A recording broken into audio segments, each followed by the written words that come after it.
जी बिल्कुलु 3 कलाक अॻु जेको मुज़ाहिरीन ते तशदुद थियो, गिरफ़्तारियूं थियूं, लठबाज़ियूं थियूं ऐं केतिरा जेके 30 जेके म्यूज़िक टीचर हुया उन्हनि खे गिरफ़्तार कयो वियो हुयो।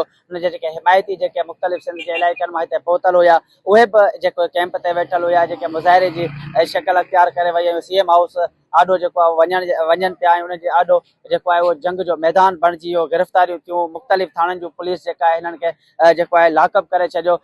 हिन वक़्तु जेको आहे उहे पुलिस जे जेको गिरफ़्तारीअ खां जेका आहे उहा रिहा थी करे वापसि कैंप तरफ़ आया आहिनि। जॾहिं त जेके संदन साथी आहिनि उहे दौल तमामनि ऐं जेको आहे सो राग सां हिननि जो भलीकार बि कनि था, आदर भाव चवनि था। जॾहिं त जेके मज़ामती शाइर जेको पंहिंजो महर रिबाई समेत ॿिया जेके आहिनि उहे बि हिन राति जे वक़्तु कैंप पहुता आहिनि। पर हिन वक़्तु गिरफ़्तार थियल जेको आहे पंहिंजो म्यूज़िक टीचर अॻवान कामरान चांडियो असां सां गॾु आहिनि। खां पुछंदासीं त गिरफ़्तार दौरान पुलिस जेको आहे कहिड़ो रवैयो हिन सां अख़्तियार कयो। हिन वक़्तु गिरफ़्तारी बाद ही जॾहिं आज़ादी वापसि कैंप पहुता आहिनि त हाणे हिननि जो जेको आहे कहिड़ो फ़ैसिलो ऐं रद्द अमल हूंदो। पुलिस जो जेको रवैयो उहो इंतिहाई सख़्तु हो। हाणे कंहिंजे चवण ते उहो ख़बर कोन्हे का। बाक़ी असांजे दोस्तनि खे माना विड़ियान तशदुद कयो अथनि। मूंखे पहिरियां माना असांजा 22 दोस्त गिरफ़्तार करे विया। पहिरियां हिते अर्टली अलाए कहिड़ो थाणो नालो सॾनि था उते रखियो वियो असांखे तक़रीबन 8 कलाक। पोइ वरी थाणा आरामबाग ते असांखे खणी विया। उते माना मूं समेत 7 दोस्त उते हुआसीं, ॿियनि दोस्तनि खे वरी ॿिए थाणे ते खणी विया। जंहिंमें असांजे दोस्त जेको आहे सो हिकिड़ो आहे दादन चांडियो फनकार, उनखे जेको हिते धक हयूं त उतां मुंहुं मां रत वहणु शुरू थी वियो। हिते बि जेको उनखे धक लॻो। ऐं ॿियो आहे असांजो दोस्त हबीब ला, उनखे माना सख़्तु तशदुद कयूं जेको उनजा कपिड़ा वपड़ा फाटी पिया। असांजी हिकिड़ी डिमांड आहे, महिरबानी करे असांखे जल्द खां जल्द जॉइनिंग ॾियो। हाणे तव्हां कहिड़ियूं ॻाल्हियूं था कयो, छा था कयो? ऐं वरी इहो बि चयो अथनि त सेक्रेटरी साहिबु तव्हां सां ॻाल्हियूं करण जे लाइ अचे थो। जी बिल्कुलु तमामु बेदर्दी सां हुननि मूंखे गिरेबान में वरितो। पहिरीं ॻाल्हि त 8-10 ॼणा हुया ऐं मूंखे ईअं गिरेबान मां वठी मोबाइल में मूंखे हितां धक बि लॻो आहे। पोइ तव्हां हितां भले हथ लाइ ॾिसो, हीउ मुंहिंजो सुॼी वटि मतिलबु हाणे मुंहिंजो चकर थो खाए। ऐं तमामु बेदर्दी सां हुननि असांखे थाणे ते वठी विया। उनखां पोइ हुननि तशदुद कयो ऐं असां जेके किराया भाड़ा करे हिते आया हुआसीं उहे पैसा बि असांखे हुननि खसिया। असांजूं मोबाइलूं बि उन्हनि खसियूं। 2-2.5 कलाक हुननि असांखे माना तमामु वॾो तशदुद कयो हुते थाणे जे अंदरि। असां वटि जेको नौकिरी जो मसइलो हूंदो आहे, हिकिड़ो माण्हू चवंदो आहे हाणे जंहिं बि ग्रेजुएशन कई आहे ऐं हज़ारे लखे ॿार ग्रेजुएशन कनि था। मुंहिंजे ख़्याल में तक़रीबन पाकिस्तान में 14 लख खां मथे ॿार हर साल ग्रेजुएट थियनि था। पोइ हुनखे मुख़्तलिफ़ डिपार्टमेंट में नौकिरी मिलंदी आहे। ग्रेजुएशन जेका अहलियत आहे, पर राग अहिड़ी शइ आहे इन जी कंहिं यूनिवर्सिटी सां ग्रेजुएशन सां तालुक़ कोन्हे। उहे मख़सूस माण्हू थियनि था। सिंध हुकूमत हिकिड़ो 2 साल 3 साल अॻु में हिकिड़ो फ़ैसिलो कयो त असां सिंध में म्यूज़िक टीचर खणूं था ऐं म्यूज़िक टीचर लाइ उहो डिप्लोमा बि लाज़मी आहे ऐं पंहिंजो पोइ वरी IB टेस्ट बि लाज़मी आहे। उहो सिंध जा रागी नौजवान रागी जेके आहे ऐं उन्हनि वॾी महिनत करे पंहिंजो संपा मां डिग्री डिप्लोमा कयो आहे त 600-700 ॿारनि। तंहिंखां पोइ वरी उन्हनि IB जी टेस्ट ॾिनी आहे। IB ॾाढो टफ इदारो आहे। उहा टेस्ट 319 ॿारनि नौजवान रागिन क्वालिफाई कई आहे, यानी मेरिट निज प्योर मेरिट। उहे 319 माण्हुनि खे हिननि कुझु खे ऑफर ऑर्डर बि ॾिना। अचानक चयूं बाबा कोर्ट जेको आहे सो को माण्हू वियो MQM जो, उन में MQM जो माण्हू को उन्हनि नोटिफाई कोन कयो त हे म्यूज़िक टीचरनि जो मामलो असां इन जे ख़िलाफ़ कोर्ट में था वञूं। हुननि हिकिड़ो सियासी तरह सां चयो त भाई जेके सियासी तरह नौकिरियूं विकिणनि खपाइनि पिया ऐं मेरिट जी लताड़ कंदा, हुन उहो मामिलो कयो। उन तां हुन रोके छॾियो। पर उनखां पोइ वरी तव्हां ॾिठो आहे 3 साल केतिरियूं नौकिरियूं हलनि पियूं, उहे सभु कुझु करे छॾियूं। म्यूज़िक टीचरनि ते पूरे सिंध में पूरे पाकिस्तान में कंहिंखे एतिराज़ कोन्हे, छो त म्यूज़िक टीचर आहिनि ई मख़सूस, जाम थींदा ई कोन आहिनि। ऐं उन्हनि जेको पास कई आहे उनखे गवर्नमेंट इहा सिंध हुकूमत आसरा ॾींदी आई। हे ऑफर ऑर्डर जा पन्ना खणंदा धिका खाईंदा रहिया। नेठि अचे एहतजाज। मां त ॾिठो विच में हे वीचारा हर दरगाह ते वञी राग गाइनि, छो त हिन जे हथ में न क्लाशनकोफ आहे न रॉकेट लॉन्चर आहे, न को हीरोइन जो कारोबार न करे। हे त माण्हुनि जा रूह राज़ी कनि, माण्हुनि जी ख़ुशियुनि में ख़ुशि थियनि, उन दरगाहुनि ते ड्यूटियूं ॾियनि, अमन जो सूफ़ियत जो पैगाम ॾियनि। हिननि जो जहिड़ो त आहे ई कोन हिन वटि। हिननि जो वॾो हिन जो रॉकेट लॉन्चर आहे उहो आहे तबूरो, हिननि जो जेको एटम बम आहे उहो हारमोनियम। इहो ई अथनि न हिन वटि। इहे साज़ खणी जिते किथे विया आहिनि ऐं हुकूमत सिंध मूं ॾिठो पिए त बिल्कुलु ई सीरियस न पई वठे। तंहिंखां पोइ मजबूर थी वीचारा हिते आया आहिनि। सिंध जे कुंड कुंड मां को कश्मीर मां को थर मां को किथां अचे कराची परे हिकिड़े जिन वीचारनि खे अञा उर्दू ॻाल्हाइण कान थी अचे, उहे हिते वेठा आहिनि। ई हिकिड़ो जमहूरी तरीक़ो आहे। प्रेस क्लब जारो एहतजाज करणु ही इंतिहाई जमहूरी ऐं बाअख़लाक तरीक़ो आहे।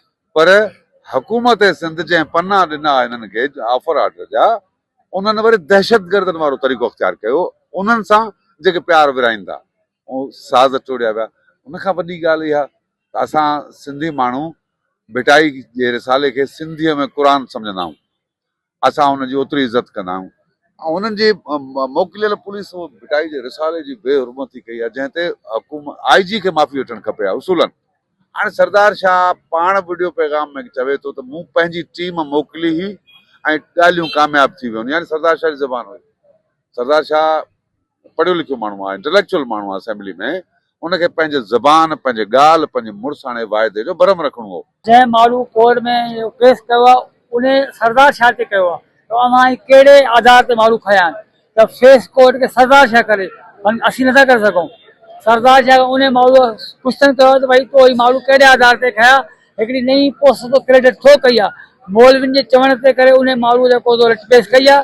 मौलविन जेको इशू कयो त स्कूल में जे हाफ़िज़ क़ुर खणो, ॻाइणा न खणो, उन्हनि जेको रिट पेश कई आहे विलायत को उन वक़्तु जेको निगरान दौर मंझि उन रिट पेश कराई आहे। तव्हां फेस जेको सरदार शाह करे, ॻाइणा कोन कंदा। सरदार शाह असांखे ॿुधायो भई असांखे हिन एतिरो ख़र्चु करायो आहे, असां 6 महीना ट्रेनिंग कई आहे ॻाइण जी, असां पोइ IB टेस्ट पास कई आहे। उन खां पोइ असां ज़लील थिया आहियूं, असांखे जेको जॉइनिंग कोन पई मिले। असां ॾोहो कहिड़ो कयो आहे? जेको फेस करे साईं पाण साईं करे न। साईं असांखे माना पाण वठी आयो घरां। असां पंहिंजे घर ॻायो, ख़ुशी ठाही, रोज़ी कयो, ठाही, असांखे कायल कई बाबा हीअं अचो, हीअ ट्रेनिंग कयो, असीं अव्हांखे रोज़गार ॾियूं था ऐं असांखे इज़त रोज़गार मिलंदो। असां चयोसीं आमीन। असां छा करूं? असांखे मतिलबु जाम शोरूम में असांखे 6 महीना ट्रेनिंग शफ़ी फ़कीर कराई आहे। सिंध जे वॾनि वॾनि गायकनि असांखे सेखारियो आहे। असां सिखियल अॻे वारी असांखे सेखारियो अथनि। उन खां पोइ IB टेस्ट पास कई आहे। असांजे छोकिरनि जेको हिकिड़े हिकिड़े 80 85 मार्कूं खयूं आहिनि। थोरी मार्क्स थोरी कनि IB टेस्ट जूं। पोइ असांखे ठगी त कोन कई आहे। 3000 पोस्टुनि में 3000 माण्हू हुआसीं ऐं 700 पोस्टुनि मां असीं सिर्फ़ु 319 पास थिया आहियूं। त असांखे पाण ॼाणे भले कोर्ट ॼाणे, असांजो इंसाफ़ कयो वञे, असांजा साथी वापसि कराया वञनि जेके असांखे खणी विया आहिनि। तंहिंखां पोइ असीं रोड खोलींदासीं, पोइ ईंदासीं घर। 319 माण्हुनि जी प्रॉपर अपॉइंटमेंट तव्हां कई आहे, उनखे ट्रेनिंग ॾिनी अथव, IB टेस्ट आहे, इंटरव्यू कंडक्ट आहे, ऑर्डर ॾिना अथव। हाणे जीअं रीएडवर्टाइज़मेंट कंदा त जेके ओवर एज थी आहे उन्हनि जो ज़िम्मेदार केरु आहे?